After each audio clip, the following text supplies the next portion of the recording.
Welcome to the Doomer Optimism podcast. This is Jason. It's been a while. I haven't recorded as a host for about a summer. Um, and to kind of get back into it, I decided to find a rando on Twitter. No, actually, an account that I just came across.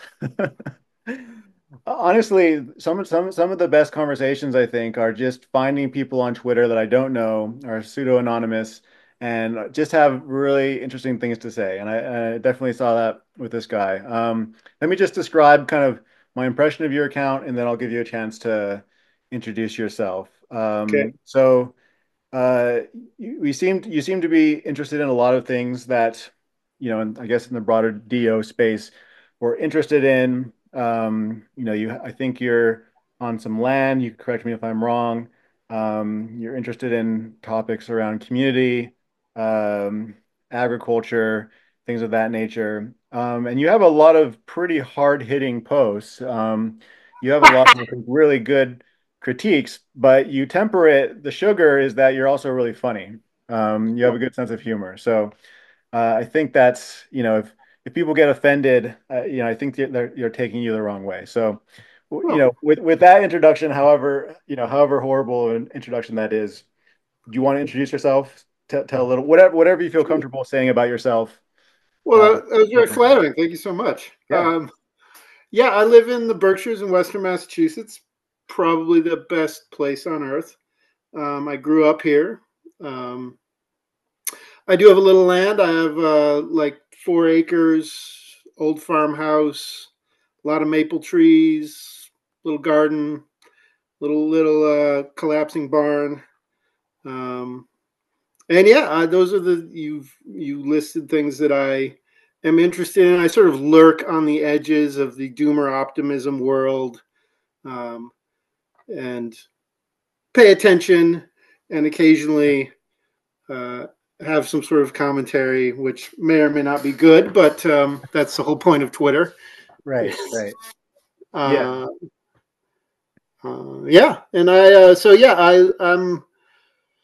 live in the Berkshires. Mhm. I have a young son. I currently work as a handyman and a tree work guy, Mhm. an arborist, a climbing arborist, and I have long been interested in farming, gardening, agriculture, where food comes from. I have been a long time reader of John Michael Greer. I think that's a lot Yeah. of overlap with a lot of Doomer optimism folks. Mhm. Um, is at least reading or being aware of John Michael Greer and his work. Yeah. And yeah, I'm I'm friends with old farmers in the area, and so I've always had a real interest in like the agricultural history of the area, the history of how it developed. I think it's quite fascinating. I think most people think it's probably pretty fucking boring, but I love that shit. Like, how did the Yeah. land get used over time? How did it change? How did that impact the economy of the area? Like all that stuff. I love it. I can't get enough of it. And I've always been interested in that. And so that often feeds into the conversations on Twitter as well. And Yeah. um, yeah, I Nice. don't know. How's that? Yeah, that's good. Now there's a lot to go off of there. Well, you mentioned John Michael Greer. We had the honor to interview him a while back. Yeah. Definitely influential for me. What do you think is this kind of core set of ideas that you found compelling? His core ideas. Wow. Ooh, I feel like this is a impromptu book report. I think the core thing that I've gotten from John Michael Greer is viewing history as a longer set of cycles rather than as a straight line of progress. That's a big theme of his is the um, and sort of seeing humans' place in the sweep of history as more less in control than we like to imagine we are, Yeah. and more influenced by, or more like pushed around by things outside of our ability to control, and less central to the story than we like to tell ourselves. I Mhm. think that's probably the biggest Yeah. themes that I've taken away from him. Nice. Mm. Nice. Yeah. You mentioned the Berkshires and growing up there. I've only driven through there once, and just from where I drove, it was beautiful. But I'd like to know more about kind of this region that you live and you grew up in, and you mentioned the interest in how land uses have changed and the economy has changed. What trends or patterns have you seen? Hmm. Well, so the Berkshires is kind of, everything I'm going to say is about how the Berkshires is special and unique, and it's like talking about your child. Your child is very special, unlike any other child. The best, the smartest, the most brilliant. The Berkshires is unlike a lot of New England in that it's an isolated river valley. Hmm. It's north south, hemmed in by a mountain range on both sides, and it has its own river, the Housatonic River, that flows straight to Long Island Sound. And so the Berkshires, the settlement pattern here was very different than the rest of New England, which was a lot. A lot of New England's fairly, or at least a lot of Massachusetts is fairly flat. The settlement traveled up the river valleys. Maine is pretty flat. Traveled inland from the coast, but Berkshire County got settled last because it was kind of the shittiest land. Right. It's like boggy down in the.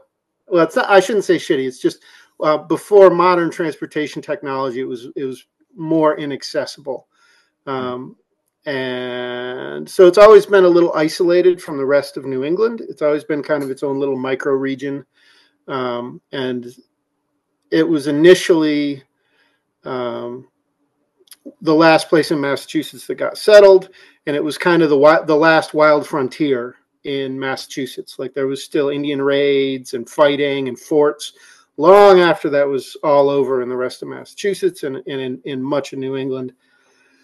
And it was agricultural, and it was it's the we have it's like a little D&D map. There's these steep hillsides that are very rocky, going up to the Appalachians and the Taconics, and then there's these like shitty plateaus up on top of the mountain range where the soil is really thin and acidic and poor. And then there's the river valley is actually fairly rich.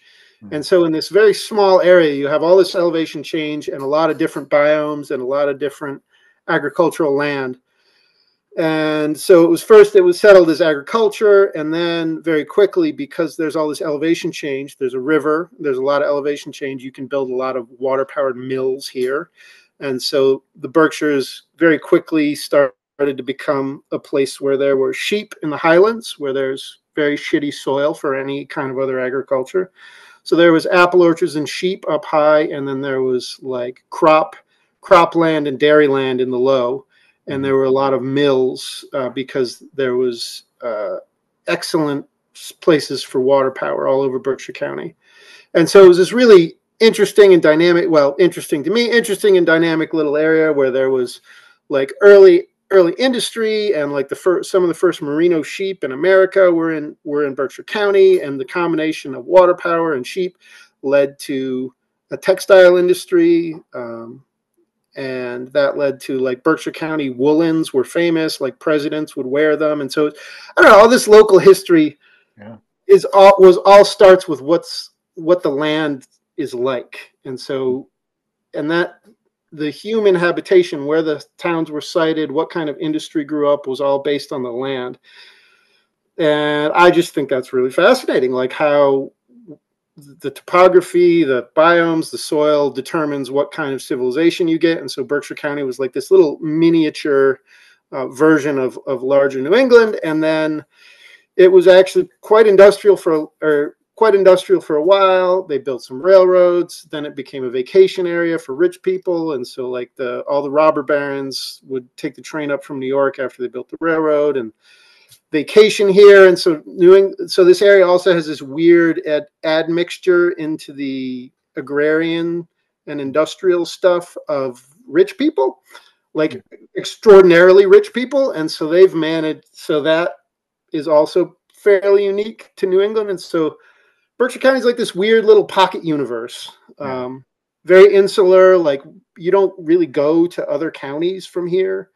Um, it's and it's always been this weird little very isolated, insular. Like people from Berkshire County don't go to other counties still to this day. Like Mm. the physical boundaries are also the mental boundaries of Berkshire County. People Right. don't travel; they stay in the county. Um, yeah, and so and then it's the agriculture has waned as it does everywhere, Yeah. and the industry, or as not as it's done in many parts of the country, and the industry became huge. There was a huge GE plant in Pittsfield, and then the huge GE plant like polluted the shit out of the Housatonic River, dumped PCBs everywhere, including like the elementary school I went to is like a Superfund site. Dang. Dang.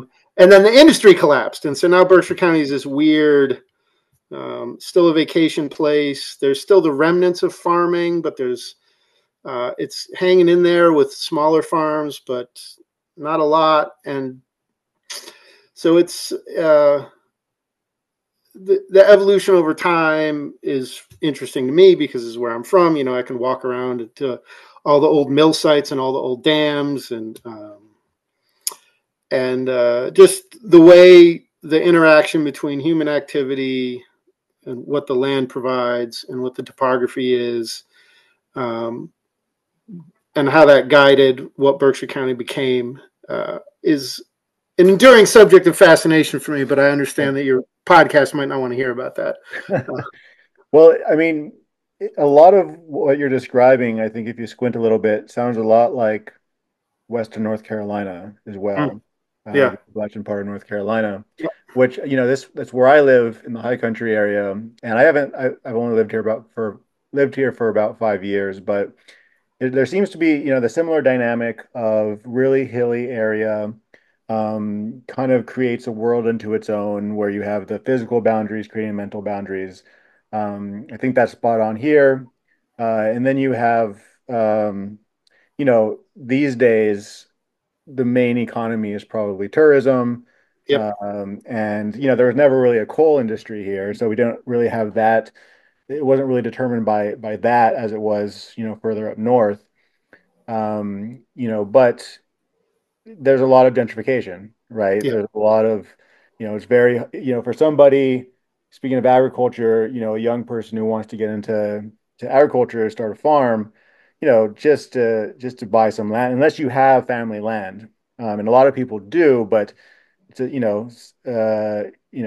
maybe 100 families or something have, land that's been there for hundreds of years, maybe.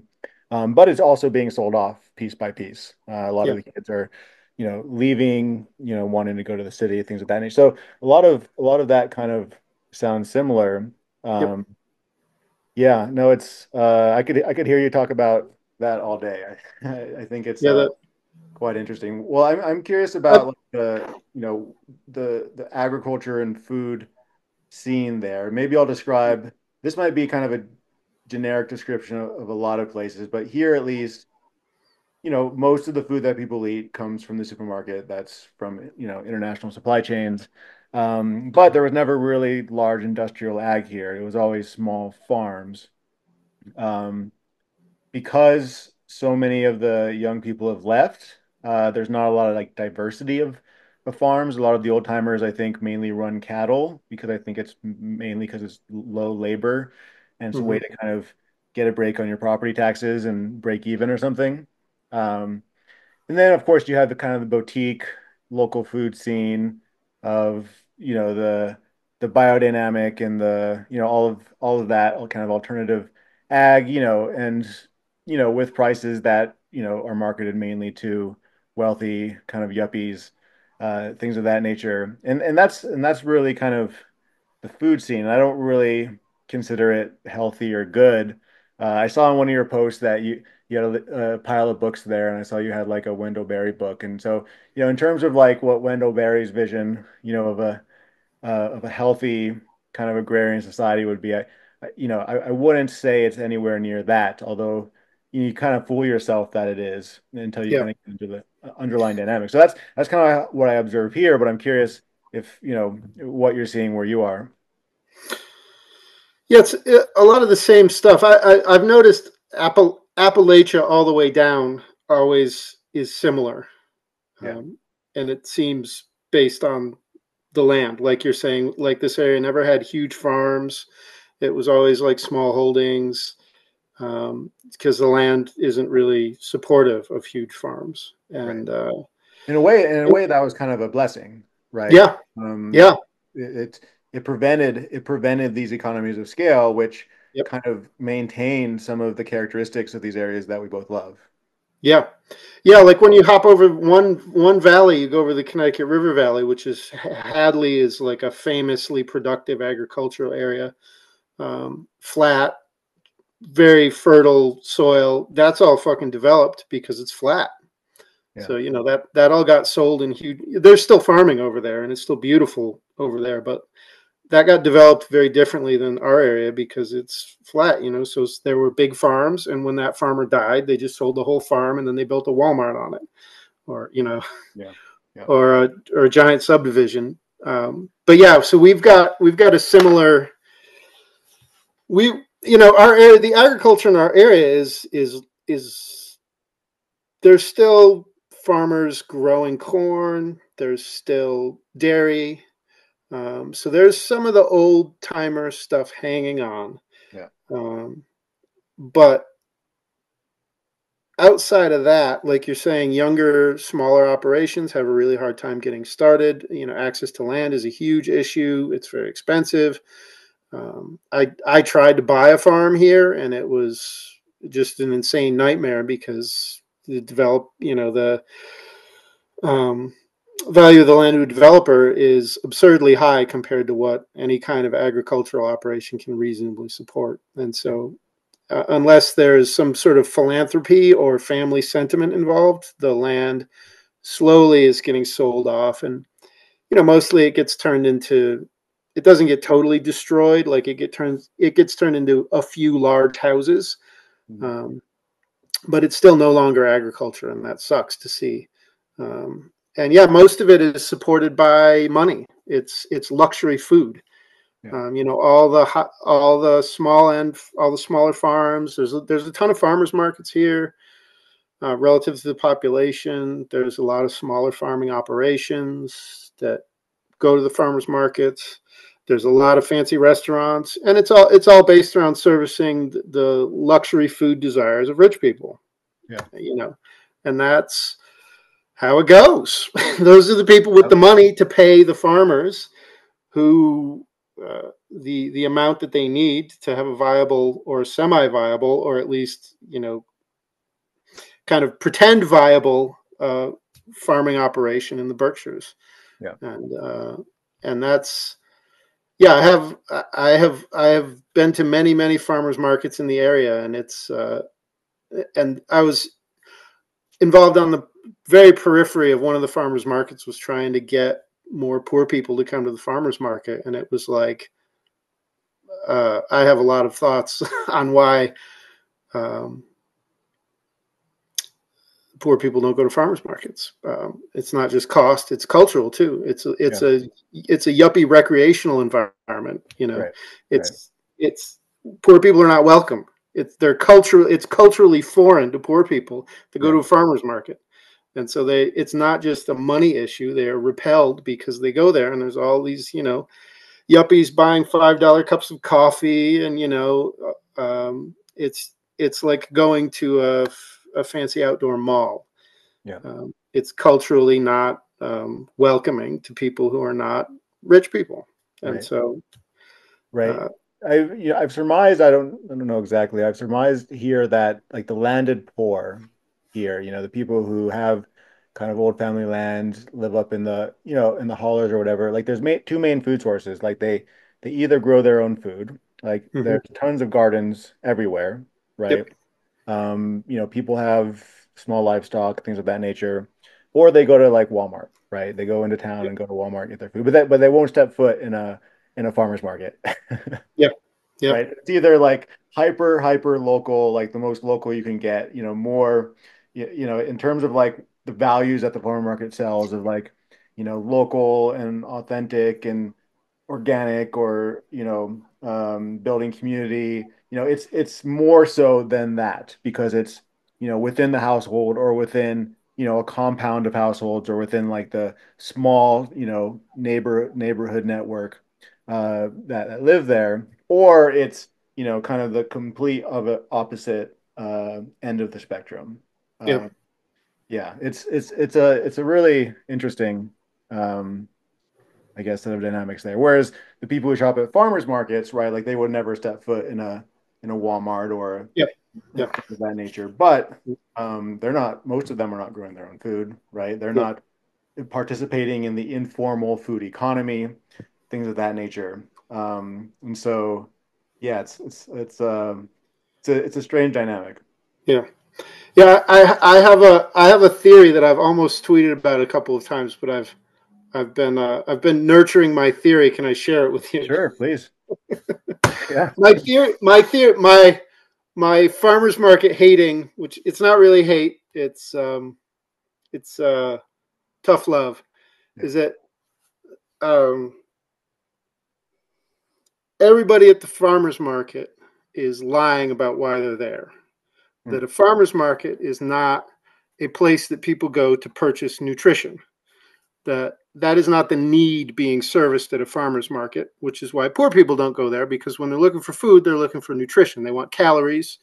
Yeah. They want tasty, but they want calories.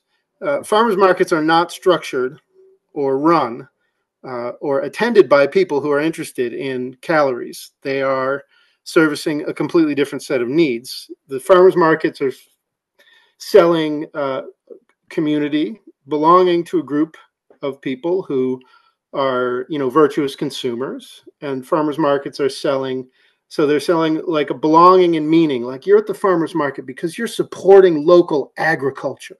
Mhm. You're at the farmers market because you're buying pure clean products. Like the farmers markets sell meaning and belonging to a virtuous community. Mhm. They're not at all about food. Hmm. They're about luxury consumption, Mhm. um, Yeah. and that's not a bad thing. Yeah. Like, I'm not criticizing it. I just think that everybody there tells themselves the lie, and many of the vendors at farmers markets, in my observation, are there as luxury sellers. Like, Hmm. they're not actually running a serious viable business. Yeah. They're there also for social uh, for meaning Yeah. and for social participation and for being part of a virtuous group of people who are doing virtuous things. And that's far more varied. But I think the consumers at a farmers market are 100% not there to buy food. Mhm. They're they're there for, it's like a ritual consumption of expensive vegetables. Yeah. Uh, and that's fine. There's nothing wrong with luxury products, but farmers Mhm. markets build themselves as a place where you buy food, and Yeah. that's bullshit. And that's Yeah. it's a place where people go to participate in a certain kind of environment and a certain kind of Right. culture and a certain kind of and derive a certain kind of meaning in their life. uh, Yeah. if they wanted tomatoes, they would just fucking go to the store and buy tomatoes. Yeah. Yeah. Yeah. I um, mean, if they were selling food, they'd be selling like bulk grains and yeah. things of Yeah. that nature. Yeah, Yeah. and like the people who just want tasty tomatoes grow their own tomatoes in their backyard, Right. because the cultural and meaning aspects of farmers markets are too expensive. The price you pay Yeah. to get them at a farmers market is too high for people who just want a tomato. So I grow my own tomatoes. I can't spend $10 on a tomato at the Yeah. farmers market. I am a poor person, Mhm. um, and and I think that's what the off-putting thing for poor people is. They go to the farmers market and everybody, there's this whole pantomime that it's about food. It's not about food. It's about all these other things, all these other values and virtues. Um, and that's why farmers markets can't attract poor people. Even like my farmers market had a program where they would give you matching money Mhm. um, if you were on SNAP. And I used to have a company, and we sponsored that. And it was, they had some people come, but it was never like this booming thing where they had, they have one farmers market in Pittsfield is in like basically on the edge of the hood, and they never got this like flood of people on Snap coming in to be like, oh goddamn, now I can finally afford that organic kale. Right. Like, Right. oh, well, triple washed organic greens. I've always wanted them, but I can never afford them. That never happened. Yeah. Um, and it's because that's not what they're selling. They're not selling food at the farmer's market. They're selling Yeah. all this other stuff. And Yeah, it's funny because so my wife and I just started at a farmer's market this last summer, just a couple of times dip our toes in, and it was kind of like an off market. It was like a Tuesday night market, much smaller than the main one, and it's mostly selling her pottery. But the idea was, well, we could start selling stuff that we grow in our garden and things. And this year, the main thing that was sold was garlic, hmm, which is delicious, but we definitely weren't selling food in the sense of ah, like filling somebody's belly. yeah, And it's definitely not, we're not going to quit our day jobs anytime soon. So when you said that part, I thought it was funny. I've noticed, I'm curious, what the composition of the vendors are. Here it seems to be maybe like 60% kind of like new age, permaculturally kind of people, and 40% old timers or kind of more traditional farmers who hmm, some of them here seem to still at least make a partial living, right? I don't, I think probably at least one of the, if it's a, man and wife, it's one of them has a day job or something, and the other one's more of a full-time farmer kind of thing. And they're usually selling meat, or things like plant starts, and things of that nature. And so there's some of that where, and I'm wondering, I kind of want to get to like, are farmers markets in their current form net good, right? So hmm. we've talked about the consumer side. On the producer side, arguably, at least here, I think some people are still at least making a partial living from it. But I'm Hmm. curious your experience where you are. Yeah, around here, there's all the surviving large farms, like intergenerational farms that I'm aware of. Very few of them go to the farmers markets. They all have a farm store that you go to because it's farmers markets are super inefficient when it comes to like Yeah. the Yeah. labor of the sellers. Yeah. Uh, the fact that you have to pack your shit up, bring it there, blah blah blah, it takes all day. You have a lot of waste and spoilage. Your shit's not refrigerated. Um, it's just very inefficient for the sellers. Yeah. And so anybody who can has a farm store that you just go to, and so there's tons of those around here where you go.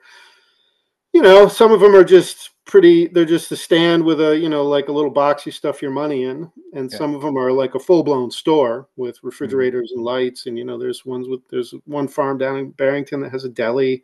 It's like a huge intergenerational farm. It's called Taft Farms. It's great. I've talked to the people who run it. They're wonderful. It's this big farm that's been around for a long time, and they have a deli, and they bake cookies and all this stuff. And they're, as far as I can tell, very successful. But they do not go to the farmers markets, as far as Yeah. I know. Yeah. And even if they do, it's got to constitute like a fraction of a percentage of their sales because Yeah. they get you to come to their farm. Right. Um, It's more of an advertisement and yeah, advertising. Yeah. yeah, and I think I saw them at one farmers. I don't go to a lot of farmers markets anymore. I used to, like 5, 10 years ago. I was going to them all the time. But I think if I remember correctly, they were selling a limited variety of vegetables and then like baked goods, which is that makes a ton of sense. Um, so yeah, it's, the big farms, you got to go to them. They don't, or they might have a small presence at the farmers market, but it's obviously not their mainstay. Right. Um, and so the farmers markets are mostly smaller, like you're describing, people where the farm is not the main revenue source for the household, where it's like the husband works and the wife has a cool garden and brings the extra, Yeah. or vice versa. Um, and yeah, I know that the farmers markets around here have had to institute rules that they will not take more vendors who don't sell food, Right. Yeah. um, Yeah. to fight against the proliferation of like hand creams and lip balms and Yeah, yeah. um, That's the market that we were selling at. That was the main thing. There was like a couple food stands, but mostly, my 6-year-old son was selling his paintings for $10, and he made like almost $50 last time. nice. Yeah. Oh yeah, Yeah, yeah. yeah. I was considering setting my son up to sharpen knives. My son is 6 as well. Like Yeah. when he gets a little older, setting him up to sharpen knives at the farmers market. But I don't know if he could get a booth. Oh, Um, wow. Yeah. You'd have to sell something too. Like it would have to be under your name, maybe, yeah, but kind of he can have his own little side yeah. thing. Nice. Yeah, but I know that I know people who vended at the farmers markets, and it's a struggle for that. Like it often my understand. I don't know all the details of their books, but it often doesn't pencil out Right. really if you pay if you consider the labor of the people who are there. Yeah. Um, Do you guys have uh, anything like food hubs? So here, like there's a few of them in Western North Carolina, and they're basically just like food aggregation sites that have a website and yeah, you can order online and then the orders go to the farmers. They bring it. So basically all the farmers have to do is bring the food to a central location once a week and they know exactly what they're going to sell. yeah, And in terms of just the efficiency of it, it seems to be an improvement. It's not, it's still not cheap, yeah, but it seems to be, yeah, and you're missing more of the community aspect, I suppose. It's pretty, it's kind of like a local Amazon, right? yep, yep, And so it's kind of like kind of a half and half kind of model. yep. Yeah, do you have anything like that over there? There's not. There've been several kind of half-assed attempts to do stuff like that, and then finally, as like a nonprofit, which I generally have like a really low opinion of nonprofits, Hmm. uh, Yeah. and there was some like half-assed community kitchen and half-assed that kind of thing that were proposed but never. And then finally, a guy just started up a distribution business, Hmm. um, which and I know him, and he's doing well as far as I can tell. They expanded and they have a fleet of trucks, and so that's what they do is they act as the local food aggregator, and they deliver. They do. There's a lot of fancy restaurants around here. They do a lot of business with them. There's some food co-ops that they do, and they go over the mountain too. So that I think was a key ingredient is that they don't just stay in our county. They're multi-county, and I think they might be doing servicing the full state at this point. Oh, wow. Um, Okay. but yeah, that's like a crying need in local agriculture systems is somebody to uh, take the burden from the farmer to have to go sit in a booth. Yeah. Yeah, I mean Uh, that seems to be, I mean, besides like just getting land if you don't have it, and assuming you have the skills and background, yeah, the distribution, just selling it, yeah, that seems to be like the second major barrier to me. Um, yeah, yeah, yeah, and the economies of scale for a small farmer just kind of suck, yeah, and yeah, and yeah, and, and and and and especially as you get into the more perishable side yeah, of goods, right? If you're selling lettuces, oh man, yeah, it's yeah, You yeah. know, if you're selling like I don't know, potatoes or garlic or something, then it's not so urgent to sell it, sell everything right away. Yeah, the Berkshires has a lot of dairy operations too, and like um, I'm I'm kind of skeptical about local vegetables as a like viable business without some kind of distribution and aggregation in place. Like it just seems like a huge loser um, from everyone I've talked to. The people who do meat, dairy, eggs. Selling chicken seems like a stretch, but like a 12 pack of eggs goes for $8 Yeah, in in the yuppie towns around here. I have birds and I sell eggs for $5 a dozen. That's kind of the going rate for the cooler at the end of the driveway right, system. right. Um, Yeah, but yeah, the people who go into animal products, even though it's higher startup costs and like blah blah blah, it's harder in a lot of ways than growing herbs and lettuce. They seem to do better, even though they have problems and headaches and difficulties and issues of their own and blah blah blah blah blah all that. But yeah, yeah, the vegetable model seems really hard. right, right. Yeah, I mean, unless you have like, I'm thinking there's maybe like two or three farms around here that seem to have nailed it. Like they seem to be doing pretty well. I mean, they work their ass off. Yeah. They seem to be doing pretty well with vegetables, but you know, it's they've achieved some kind of scale, even though it's you know in some kind of river valley. You know, they've achieved some kind of scale. Like you could go pretty intensive with vegetables. You don't need a Yeah. whole lot of land, but yeah, I mean, even then, there's a lot of infrastructure costs. You need the high tunnels. You need, you know, irrigation system. You know, everything else. And you have to really have your logistics worked out for Yeah. sure. Well, to shift gears a bit, I think I saw one of your posts that you said you had lived in a city for a while. Oh yeah. Was it like a city nearby, or and this is leading to kind of a larger question of like, have you ever left or considered leaving the region? Yeah. And so, you know, what brought you back? What made you want to stay where you live, even though a lot of the trend lines, in terms of just a lot of the trend lines aren't looking great. Yeah. Yeah, I went well. So I got wanderlust in my early 20s, and I went on a long bike ride that led me to eventually landed in Phoenix, Arizona, um, Wow. which is Can't get yeah much different than that. yeah about the polar opposite. Yeah. And I never intended to actually live there for long, but I wound up living there for 10 years, Mm, and it was informative and interesting. And then I started reading actually John Michael Greer. yeah. This Uh-huh. was back in the early internet days.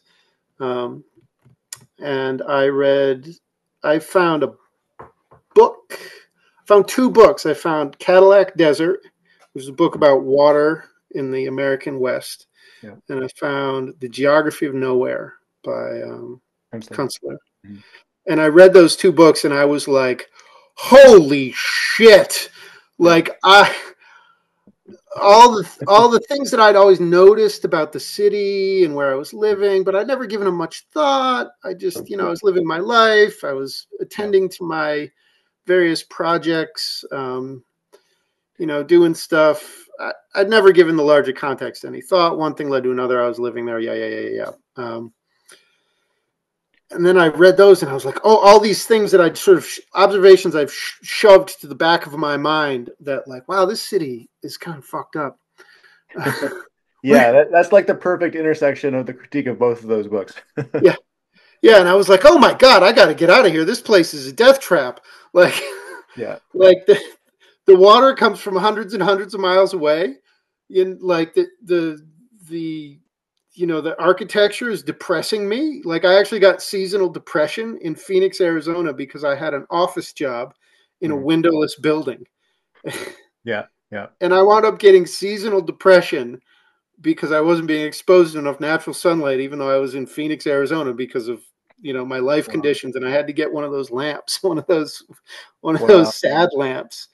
Um, and like I grew up in New England, I'd never been seasonally depressed in my life, but but I realized like that it was not purely seasonal depression. It was also like the horrible concrete environment and the like lack of contact with nature and yeah, and I was reading John Michael Greer, and this was this was in I left there in 2000 and late 2008, and I was having sort of I was having an I don't know if an existential crisis, but just like, what am I doing with my life? Why am I in this city? This is a terrible place. Like this, I was Yeah. reading oil stuff. This was like what in the Right. early, That was like the peak of peak oil yeah, discussion. yeah, and I was like, "Oh my God, this city's a death trap." There's nowhere. There's powered by a nuclear power plant. That's up. That's not even next to a natural river. It's like the only nuclear power plant in America that's not built on flowing water. Right. There's a power plant, and it's the prevailing winds blow the wind over the city, and just everything. Everywhere I looked, I just saw flashing red lights of danger, danger, danger, which was a little dramatic, but nevertheless, I had a realization that like, wow, this is not where I want to live. What am I doing with my life? I got to get out of here. And then in 2008, I was working as a social worker at the time. I lost my job in the 2008 um, financial crash. Like the nonprofit world was decimated because all the funding dried up and everybody got fired. And so I lost my job, and I met up with my now ex-wife, but at the time my future bride, and she was from this area as well, from Berkshire County, and everything just all came together to like, oh my God, it's time to get out of this shithole and go back to where I'm from, which feels like home and which has all the many, many virtues of Berkshire County. And that's what I did. I moved back, and like things like being rooted and having building and creating things became more important to me as I became older, and that was just not going to happen in Phoenix, Arizona, but it was possible where I was from. So I moved back, and Besides John Michael Greer and Kunstler and people like that, was there anybody else that kind of influenced your thinking in this direction, especially about like the idea of being rooted?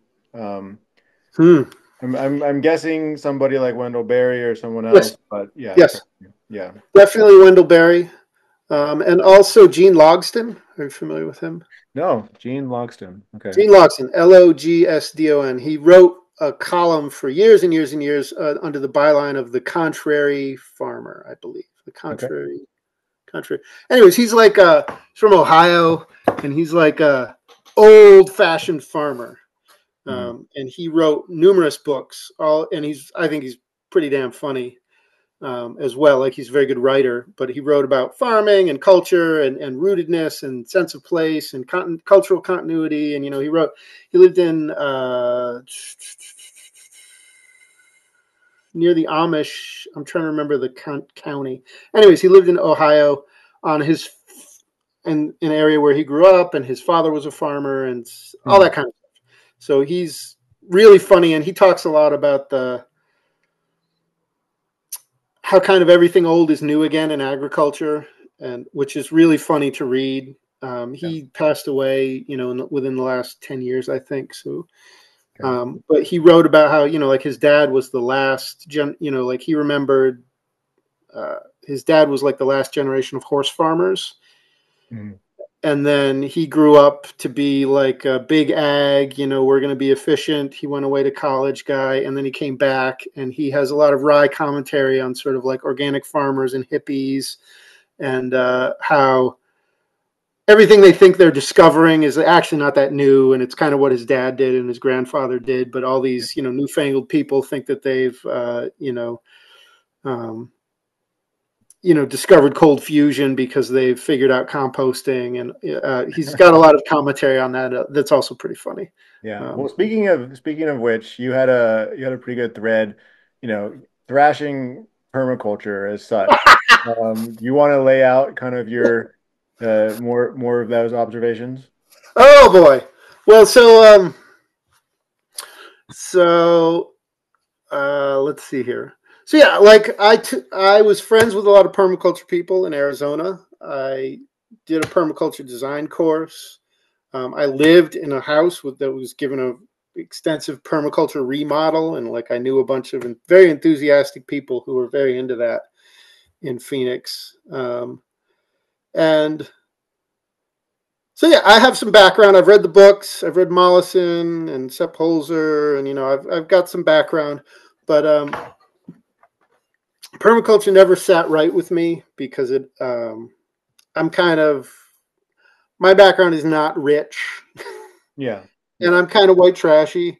And permaculture always just seems super academic and theory driven and nerdy, and really divorced from outcomes. Mhm. Really divorced from practical outcomes such as how many potatoes can we grow, and Yeah. more focused on like, yeah, but what's the energy flow? Where's the wavy line going to go? Very abstracted from practical farming considerations and practical food production considerations. So it never sat right with me, and I've always chewed on that. Like, am I just like a class hating asshole who's just mad at people who went to college and are into this kind of thing? But so my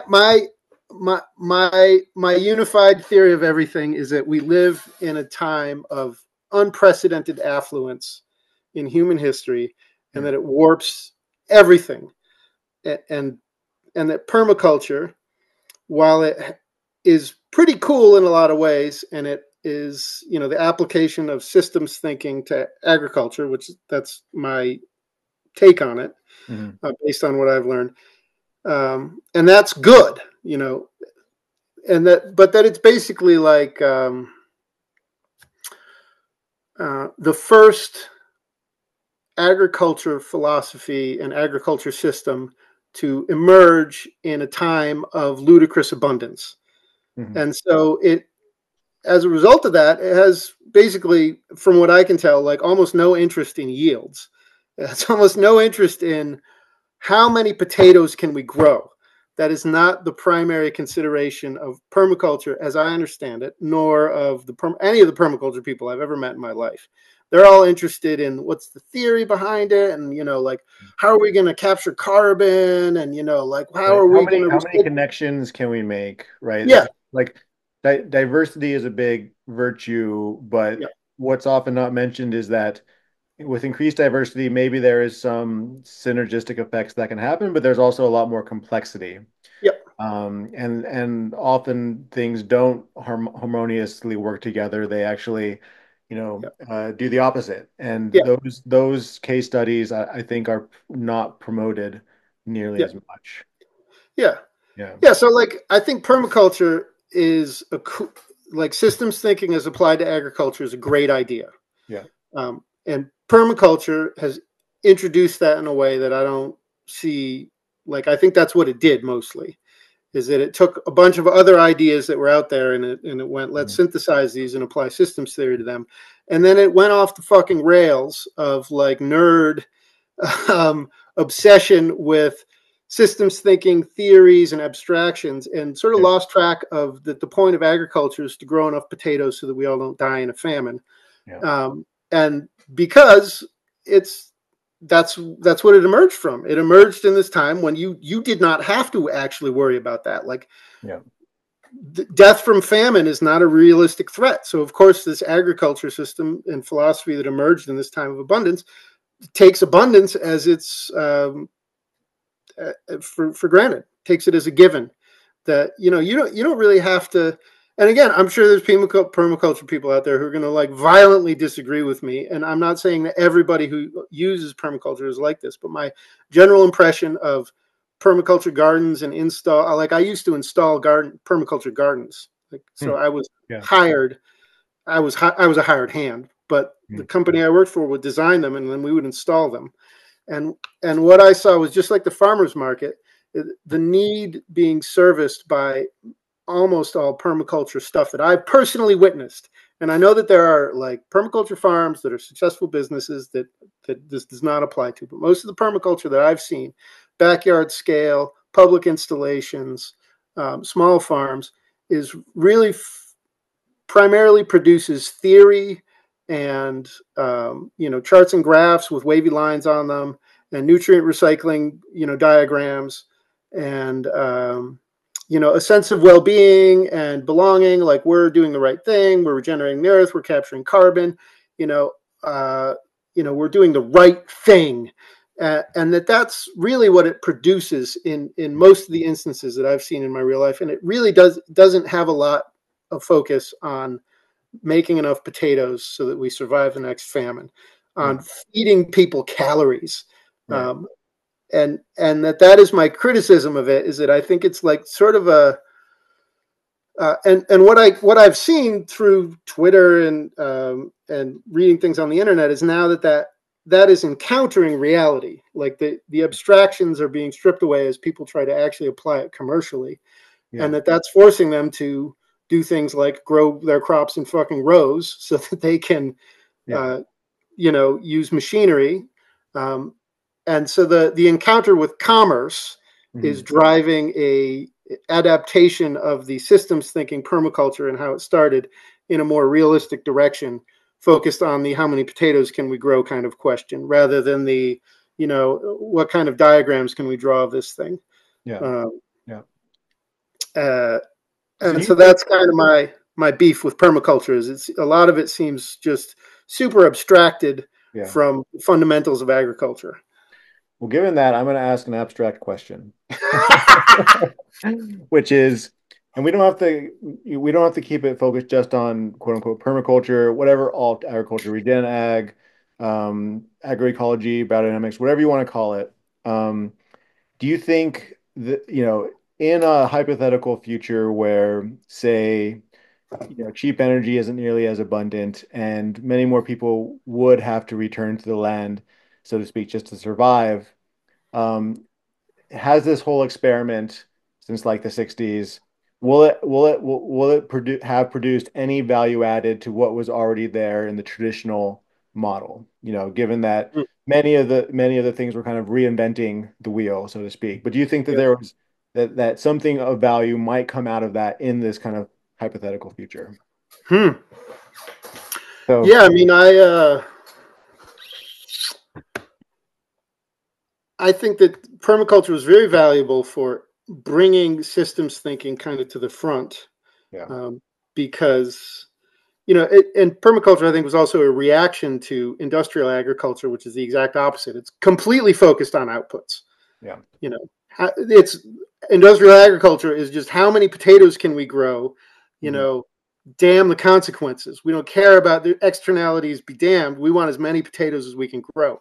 So permaculture is the swing of the pendulum in the opposite direction, yeah, and I think it'll swing back towards the middle, towards mhm, more of an integration between those two questions. And yeah, I'm no expert. I'm a backyard gardener. I've never been a farmer, but it looks to me like permaculture absolutely, and the regenerative movement, and all this various spin-offs, and um, yeah, by centering systems thinking and bringing that, yeah, using that as a tool yeah, among many, that's definitely super valuable. yeah. Um, Although and also, I think a lot of traditional farmers were systems thinkers, but it yeah, wasn't explicit, right? It was, yeah, yeah, if you've grown up somewhere and you're very familiar with your landscape, and the feedbacks, like a lot of that was kind of built in. Like you had yeah, to be able to read the signs, so to yeah, speak. But yeah. it wasn't kind of this explicit model. Yeah. And so maybe even another way of framing the question is, if the value added is making systems thinking more explicit, is there value in that beyond like, beyond what we're able to do, Hmm. say, 100 years ago? Yeah, I think I don't know, but I think that looking at the question of how we're going to feed ourselves from a bunch of different directions is more likely to result in a better system than just looking at it from one or two. Yeah, Um, yeah, and yeah, I don't know.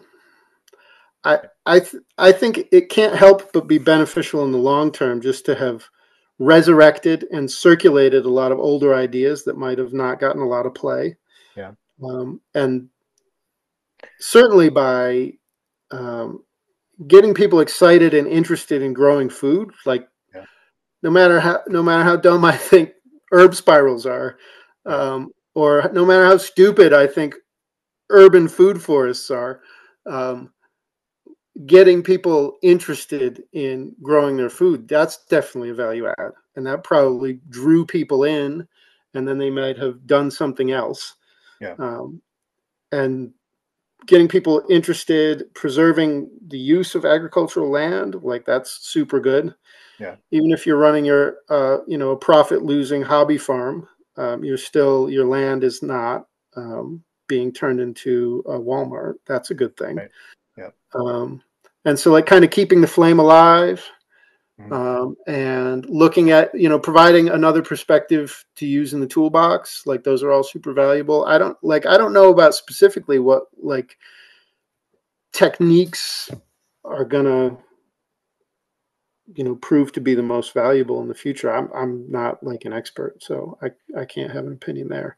yeah. I mean, one value that I've seen in kind of a collaboration, I would say, between kind of the traditional farmers here and kind of the new age farmers is the interest in like heirloom varieties, seed Mm-hmm. diversity, Yeah. seed libraries, and keeping those varieties going, right? Yep. Um, Yep. and I think that's super valuable. Like that's Yep. just, that's the raw material from which, Yep. we can build a food system in the future. Um, and Yeah. at least here that it's been a collaborative effort, right? I think Yeah. it starts with the traditional farmers who have kept, you know, sometimes the seed variety is specific to their homestead, to their great great great grandmother's, garden, right? Or it's very specific to a certain river valley. Yeah. So that starts there, but there's a lot of people interested in helping promote that who aren't, who are more on like the alt farming Yeah. side. And there's been, I think, if I can think of one way where there's been a nice kind of collaboration, despite the cultural differences and stuff, it's that Yeah. making making people aware of the importance of that. Yeah. Yeah. Yeah. And heritage breed livestock too, I think is Yeah. Yeah. a huge one. Like Yep. I can go. I remember when I first started keeping chickens, trying to get esoteric breeds that weren't, like Leghorn, Orpington. There was like Rhode Island Red. There was like 5 or 6 kinds of chickens that were kind of commonly available. Anything else was like this esoteric thing you had to go to some weird corner of the internet to get, or you had to know some old guy. Now Mhm. I go down to the Tractor Supply in Yeah. Pittsfield, and they have a rotating cast of random birds, and it's like heritage breeds from Czechoslovakia. Like that's really fucking cool. Yeah. That a lot of the people going to the Tractor Supply probably have no. I don't think they're doing research. They look at the little card and they're like, Mhm. lays a lot of eggs, is friendly. I'll take 6. Yeah. But Yeah. when I read about the breeds, I'm like, wow, this is fucking crazy. This is really cool. This is some super obscure heirloom breed, land race bird from Czechoslovakia, and I got them at my local Tractor Supply for $5 a head. Like that's pretty cool. The genetic diversity of chickens in North America has probably like, I don't know, quadrupled in the last 10 years, Yeah. something like that. Like that's really cool. That's good. Yeah. Um, and yeah, so stuff like that also is very, very cool. Yeah. Yeah. That it made me think of another thing. So like here, I've been trying to plant a lot of trees, fruit and nut trees, things of that nature. And there's a pretty good selection of stuff from the local extension, and they mostly focus on heritage varieties that are regional, and I think that's great. It's good to promote those things, but at the same time, I'm thinking, well, I don't know if the climate shifting or not, and all these other things. It's like it might be nice to experiment with some other varieties as well, right? So, and the fact that I could just get on the internet and order, some, I don't know, Japanese walnut trees from Mm-hmm. 10 different nurseries Yeah, in the States at least. I might plant them and they might just, wither away and die. Who knows? Or, maybe they'll never set nut because the season is too short or something. But, I think it's also it's worth experimenting with genetic diversity and seeing what works in this age of abundance where you could just get things shipped and it's not yeah, really cheap, but it's a lot cheaper. It's relatively cheap considering this yeah, kind of age of affluence. yeah, Yeah, no, so I think that stuff's pretty cool, and the more people kind of just experimenting with stuff in their own backyards, getting kind of a proof of concept, I think yeah, I think it's kind of it's interesting and it's kind of exciting to, but balancing that with, you know, the concern about preserving local varieties as well. And yeah, I think you need a little bit of both. yeah, yeah. Well, like the blasting your local variety, like you're talking about seeds. Like there are all these. What are they? The Jimmy Nardo's peppers. There was some guy named Jimmy Nardo who had peppers, and, Right, right. and now like his peppers, the genetics of those peppers have succeeded beyond the wildest dreams of any pepper genetics. They went from like 3 backyards in some small town, and now they've been shotgunned all over the country and all over the world. Uh, like it's cool that specific variety has been preserved, but also now it's been like distributed even like in a fine mist all over the world, Yeah. where it can now mix and mingle, and create some cool new varieties too. Yeah. Yeah. It's like this huge like the I was just arguing with somebody about exotics. Well, I wasn't arguing. I was having a impassioned conversation on Twitter with someone about exotics, and they were, concerned about exotic invasives choking out native habitat, which, I understand. But my taking the long view, humans have acted as this accelerant of, like chopping up and mixing ecosystems and spreading things all over the world. And that's like bad in some senses. But, It's what's always happened. that's what's always happened, but Yeah. we've Yeah. accelerated it. And it's Yeah. like we're talking about with, with varieties of seed, but it's happening all over the world. The world is just in this crazy mix, and now genetics can escape and be free. Maybe be free is the wrong choice, but any individual genetics that are spread all over the world has a much better chance of coming up with some interesting new genetic combination that may be beneficial in the future. It's pretty cool. Yeah. Instead of like hating it for, oh God, these exotics, they're coming out, they're going to destroy, our native habitat. Right. Yeah. I recently had a bit of a I don't know. There's so I think an example of this, and this is not something I've ever planned, but there's something like a autumn olive tree, which is an invasive. Mm-hmm. It's just hyper successful, right? It fixes its own nitrogen. It can do really well on degraded sites. And I Mm-hmm. have some growing, at my place, and I thought about, should I cut these down? Or would that be like, I know some people would say that I would, to be a responsible kind of landscape steward, I should cut them down because, the impact of them go beyond my land. But at the same time, they were my best berry producing crop. Huh. This last year, I just got tons of berries. We were able to make some sauce out of them, and the other part of me is like, well, they're nitrogen fixing, so Mm-hmm. maybe they're a good companion plant for other things as well. And I can see both arguments, I guess, in Yeah. something like that. Yeah. Um, I think I think a key aspect to all of this is human management, right? Mm-hmm. And we've kind of, there's the kind of some environmentalist strains of people, see wilderness as kind of like this pure place that humans should just kind of get out of. And I think that's just kind of historically kind of inept viewpoint, Yeah. given that we've always been a part of the landscapes. But I think, the key to kind of like making sure things don't get out of control is just human management. We just need more people on the land in one Yep. capacity or the other. Yep. And I just don't think there's any getting around that. Like I have no fear that autumn olive will get out of control in my land if I'm keeping an eye on it, right? Yep. But I can see in just a landscape that we're like, oh, that's wild, we got to leave it wild. Yeah, it could take over and cause a lot of problems, but that's to me, that's just more of an argument that humans should be involved. Yep. Yeah. Yeah. Yeah. Like I think people don't have a sense of proportion when it comes to the impact of some exotic on a landscape. And there's like some exceptions, like kuzu is a big problem down south, Yeah. I've been Yeah. told. But Just kill that stuff. Just take it out. but like my area, when people like so that I've been in town meetings where there are hysterical, lovely white-haired old Unitarian Universalist church ladies with a lot of buttons on their shirts who are very upset about any number of issues, getting upset about the need to eradicate XYZ invasive species, Hmm. and just like, lady, the fucking forest around here is only like 80 years old. Yeah.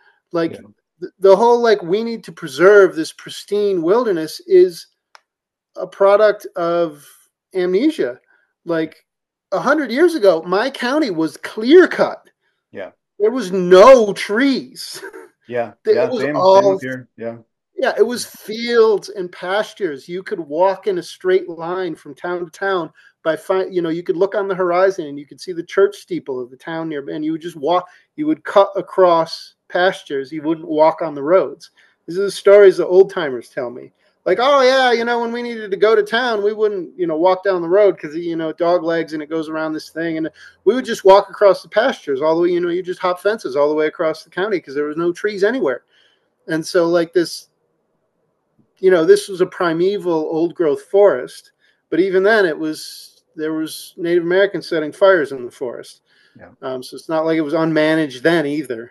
And then we fucking clear cut it, and then it grew back in the sheep pastures. And so the idea that there's this, that New England is a pristine wilderness and we need to keep out these dangerous invading plants is like complete horseshit. Yeah. Like Right. it's I don't understand that point of view at all. I think it's nonsense. And like right now, the elm trees have all been killed. The chestnuts have all been killed. The ash trees are in the process of being killed. The beech trees are all going to be killed because of the result of the warming climate is affecting insects and funguses and is making the trees vulnerable. And pests are being imported from overseas, and that's been going on also for 100 years. The chestnuts all died a long time ago. So the idea that the forests are going to look different for my son than me because all the elms are dying. That was every fifth tree in Berkshire County is going to die by the time my son is 20. And that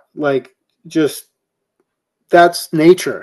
Right. Nature isn't waiting for us Yeah. to, it doesn't care about our Yeah. sentimentality, right? Like, and Yeah. this links back to the earlier conversation about needing to experiment with things and actively Yeah. nature is just going to take off without us and leave us behind unless we kind of you know, I would say romantically take our role as active stewards as we were meant Yeah. to, right?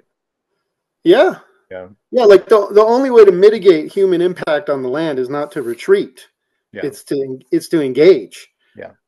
Because there's going to be impact one way or the other. So we can nudge it in one direction or the other, but just like saying we can't get involved in the business, it's a weird thing where like we need to obsessively micromanage every species that's growing in this woods, on one hand, and humans are terrible. We're bad.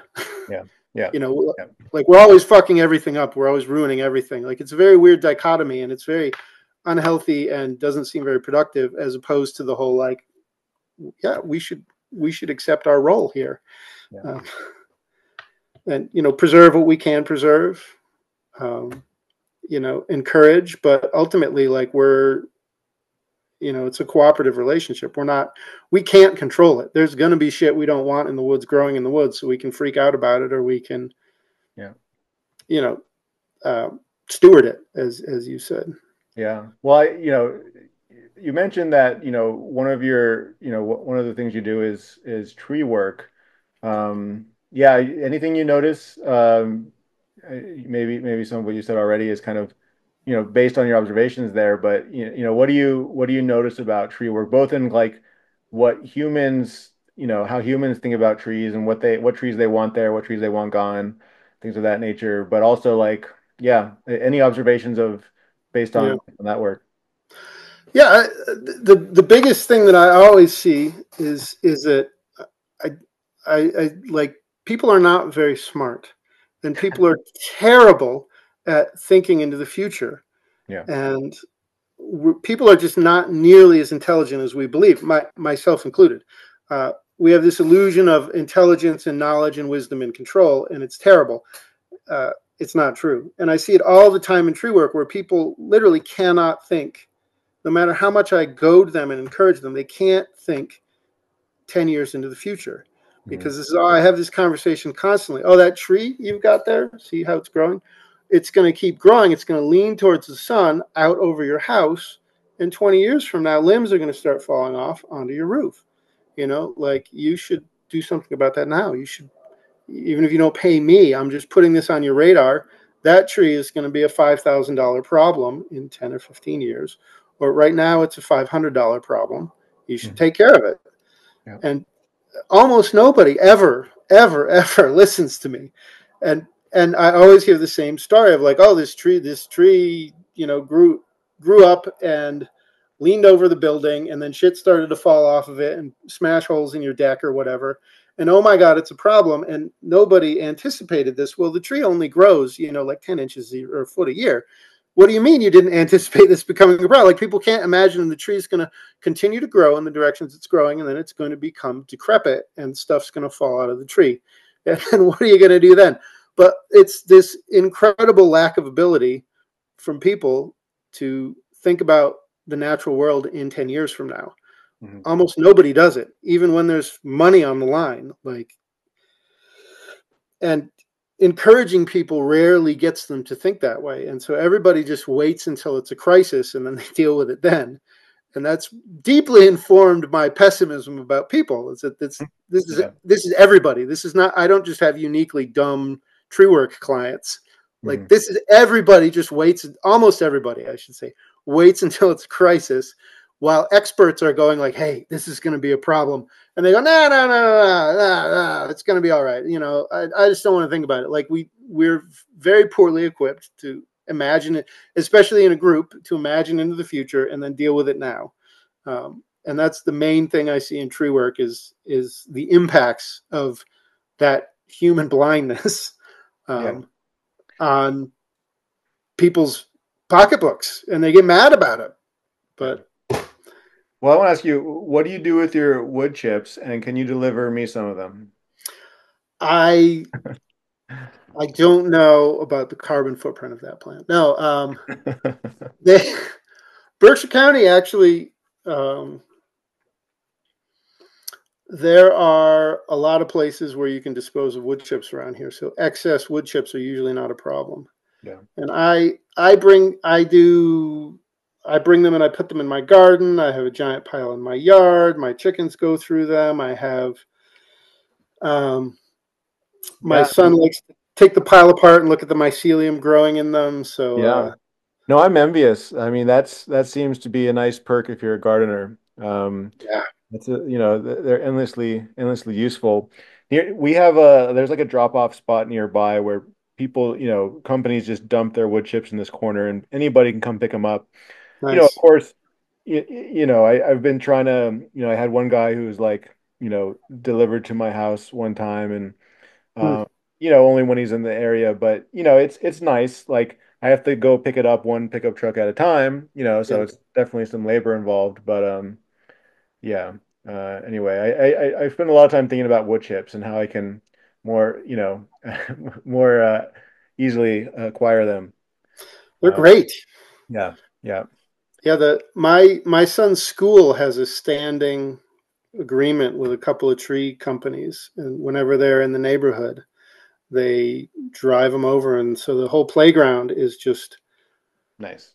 carpeted in them. But they're building up a hill, their sled hill.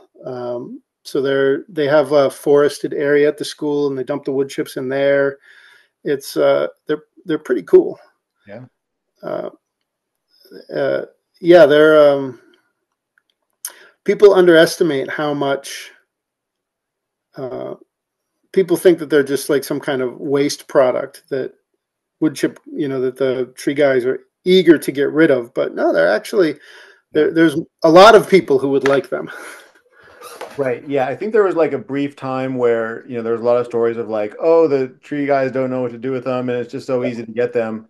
Not here. Like, they know that Oh, they're worth something now. Like, most of them will charge you for it, and I don't blame them. yeah, Yeah. It got too popular too quickly, and then it became yeah, a scarce resource again. Yeah. yeah, Well, think I have probably about another 10 minutes or so. I don't know what your time is like. I'm Uh, open, but yeah. Okay. Okay. Well, there's one more topic. You had another thread about community and, mm, your kind of critique of people have kind of, fantastical, notions of community. But I think one thing you point out is that you really can't have a real community without true interdependence and Hmm.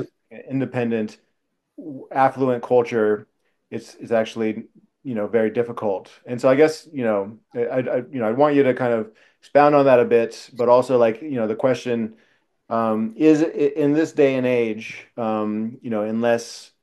like, unless you're, yeah, is community impossible this day and age, or do you have to be of a certain kind of, like, yeah, well, I don't even know what I'm trying to ask. What do you want to expound on those ideas in that thread? Sure. Yeah. So my basic, I, I'm driven crazy by people both selling community, like Yeah. come to my subdivision. We're forming a community, or people who talk about we're going to form a community, we're going to do X, Y, and Z, and as if it were a community is conjured into existence by having people in proximity to each other. I think people are destined to be disappointed if that's what they try, because my general theory here is that community, uh, connection between people where they're willing to sacrifice for each other, only comes about under conditions where they truly rely on each other for something. Um, and that is what has led to the destruction of community in America and in the affluent West in general, is because people just don't need each other. We live in this techno-industrial state that provides for our needs. We don't have to worry about, are we going to starve to death? Our neighbors don't have to come over and help us with our farming or gardening projects, and we don't have to help them in return because we can buy gasoline-powered gadgets, and we just don't need anybody. And Yeah. so America is very individualistic. It's part of the like national mythos that we're all, rugged individualists. And, in the time before affluence, that was fine and good. America was a dynamic country because of that part of its mythos, but people still profoundly relied on each other. Yeah. Um, like I know stories from around here. I could go on for hours about how people used to rely on each other for agriculture. People used to gang up with shovels and they would shovel a road out to get the widow who lived at the top of the road so that she could get out in the wintertime. Yeah. Like, you cannot imagine 40 guys with shovels showing up to do manual labor for half a day in the Mhm. current day and age. Like, that's impossible. Um, because people just don't, our techno-industrial system takes care of all of our basic needs. We do, and so people have drifted away from relying on each other, and it's not anybody individual's fault. It's the end result of our material circumstances is that people don't need to rely on each other, so they don't, Yeah. and then community withers, Yeah. and then it becomes repackaged as a thing that can be sold, like, oh, you can buy subscriptions and join my community. Well, Yeah. that's all horseshit. Like, that's just marketing to try to sell you something that they can't actually provide. Yeah, I think And of intentional community is kind of in this vein as well, and yeah, why most yeah. of them fail. Yeah. Yeah, and like so when you like the I've thought long and hard because I lost a lot of my community. Mm. How do I get community? How do I get this thing that I want, which is people who will stop by my house, or people who I can stop by their house, people who I can rely on when I need things, and vice versa. And it's really hard to turn a weak tie, which is what most people's social ties are, into a strong tie, into a community kind of tie where you can rely on them and they rely on you, and they will ask you for things that are inconvenient and you'll do them joyfully. Like, that kind of community is pretty hard to generate in the absence of actual need.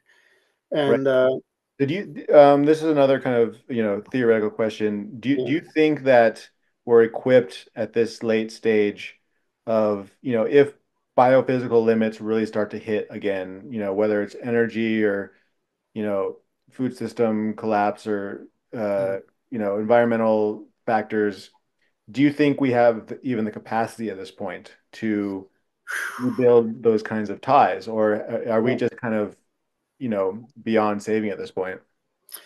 Yeah, I don't know. Well, yeah, that's a very good. I've thought about that, and I think it's you know community is the result of a need and a culture Yeah. that values, supports, and nurtures those sorts of things. Like, how do you respond when somebody comes to your house? Do you welcome them in, or do you go out with a shotgun? Like, that'll Yeah. affect your And I'm Um, worried that the culture in a lot of places has yeah, gone. So even if there's the need, you can't just create instant culture yeah, that yeah, would, yeah. yeah. It's very frayed, and like it's declined with every generation. And I think it probably varies wildly by area. Like when I lived in Phoenix, Arizona, that place is hopeless. Mhm. It's everybody's transient. They move in and out. You don't know your neighbors. Yeah, I lived there for years, and I had a rotating cast of houses I lived in. Rotating cast. I never knew my neighbors. I never was able to do anything for them. I didn't rely on them. They didn't rely on me. I I don't think it's possible in a place like that. Or it would be incredibly difficult to reconstitute community. Yeah. Um, I am because hopeful in places like where I live and yeah, also what you described to the Berkshires that the cultural memory is still yeah, there. yeah. It's certainly weakened, but it could be turned around if Yeah. necessary. Yeah. Yeah, and you know, there's all the stories about like, oh, there was an earthquake and everybody pulled together. So I think like the ability is inherent in humans to form a community Yeah. given the right conditions. But just how hard is it going to be, and how bad is it going to be, and how many people are going to get shot in the process Right. um, due to Yeah. like hostility, Yeah. fear, and suspicion. Like those are problems to forming a community under duress. And Right. Right. Can those impulses, arise fast enough, faster than the impulse towards, violence yeah, and basically, social chaos? yeah, Yeah. yeah, yeah, and I the conclusion, the thing that I came to about what can I do about forming a community, Yeah. um, was I could join older organizations. There's still the bones of organizations. There's still, John Michael Greer likes to talk about fraternal organizations. They still exist. Yeah. You can still join them. Like you can still join a fraternal organization. But also the big thing for me was the big thing that I think about is I need to stop thinking of how can I be more self-sufficient. Yeah. That is a terrible question to ask yourself nowadays because everyone is already so self-sufficient, Mhm. or not self-sufficient but independent of Yeah. all the people near them. And how can I humbly ask for help? How can I, instead of like I need a tool, instead of going to the store and buying a tool, which I could do, Yeah. is there all these habits that I have of being a relatively wealthy person in a very independence prizing culture are I'll do it myself. I'll take care of that myself. I'll just get the tool myself. I'll do it myself. I don't need to ask for help. Yeah, and those are adaptive in some situations, but if you're trying to build community, those are profoundly maladaptive. Yeah. Yeah. um, Mm. so how can I humbly ask for help, and how can I make myself available so that other people will understand that they can ask me for help? And like I don't really know the answers, Mm. but those are the questions I ask myself. Yeah. I How think can those I are get the right, away I think from? those are the right questions. Yeah, Yeah, I think those are the right questions. I mean, I've gone through this kind of evolution too, where, yeah, so we got on some land 5 years ago, and, my first instincts were more about, how can I become more self-sufficient? And yeah, over time, I think you've actually stated it, better than I've thought about it in terms of like humbly asking, like, can I actually, not just have this abstract notion of community. It's like, oh, let's build community. Let's invite somebody over for a barbecue, and that's part of it too, or something. But it's also what you're saying of like, how can we realize our interdependence again? yeah. Yeah. Yeah, like the barbecue is always brought up as like, how are we going to start community? That's a great idea. Like barbecues are fun. Everybody loves barbecue. Barbecues are great. They're a good way to meet people. But like, then you have to like a barbecue doesn't make a community. You then Yeah. have to promise that you're going to help them with X and Y and Z. Yeah. You have to go. You have a problem. I'll help you solve your problem. How can I help you? Yeah. Um, and like God, I got this problem. Can you know, what you have a tool, can I borrow it? i Mm. I feel like I'm grasping at ideas, but that's the general No, direction that I think you're right on. It's good. Well, I want to end this. Can I read your pinned tweet? Because I think it's both heartfelt and funny. Do you mind if I read it? Go for it. Yeah. Okay. I've heard all of these stories about people with Twitter connections meeting IRL and forming beautiful friendships and relationships. I would like that. I'm a mid-40s handyman with a strange bio and a young son in Western MA. Interested in schizo bros and cute single mothers. So my question is, have you met any cute single mothers since you posted that? No, no, I have No. not. Okay. Well, any cute single mothers out there, this is your guy. He's a great, you know.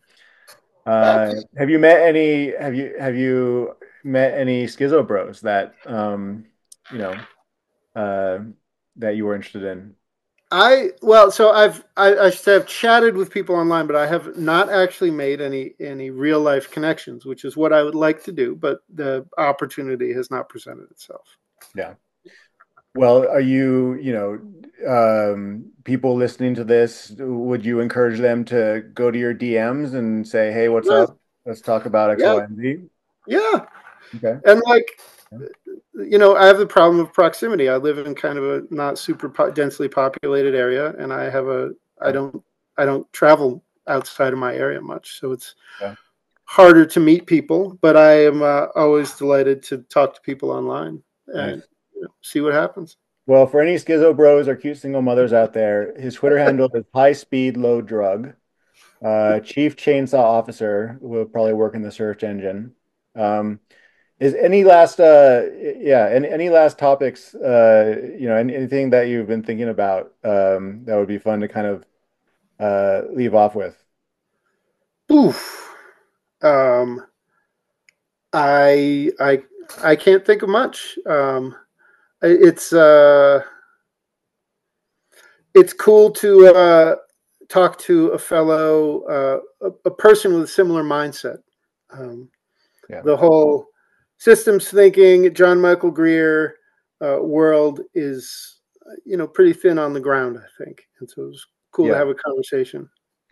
Yeah. I mean, that's probably my favorite part of this podcast is just an excuse to just reach out to cool people and have conversations. That's the awesome part of it. And there's been a few like there have been a few IRL to in-person connections. Mostly it's just people coming through and wanting to meet, and that's cool. But like, one of my closest friends here, he's in the region. We met through, these networks and now we're helping each other out with various projects and things of that nature. And so it can happen even in a thinly on the ground kind of network that the John Michael Greer, the Doom Optimism Sphere is. Um, so yeah, so it's been cool to have these conversations. Well, anyway, yeah, Chief Chainsaw Officer. I think I'm going to name the episode that because people have no idea what it's about, and they can be surprised. Well, thank you so much. I appreciate it. Yeah, yeah, man. Well, until next time. All right. Yeah, be in touch. Take care. Take care, man.